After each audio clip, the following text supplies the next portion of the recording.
আরে রাজু তাড়াতাড়ি চল, স্কুলে আজকে এমনিতে লেট হয়ে গেল, তাড়াতাড়ি যেতে হবে। হ্যাঁ মা তাড়াতাড়ি চলো, আজকে অনেক লেট হয়ে গেল।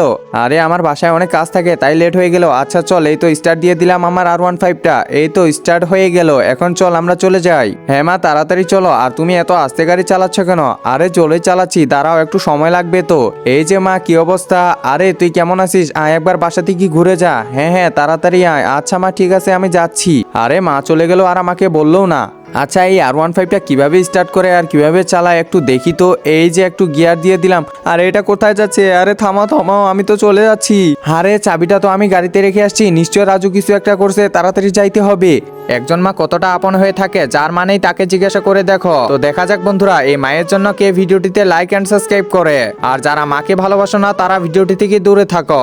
আরে রাজু কোথায় গেল কোথায় গেল? ও রাজু তো এখানে বসে আছে, আমি বেকারি এগুলো ভাবতেছিলাম। রাজু তুই এখানে চুপচাপ বসে থাকবি ঠিক আছে, আর আমি চাবিটা নিয়ে গেলাম। আচ্ছা মা ঠিক আছে তুমি নিয়ে যাও।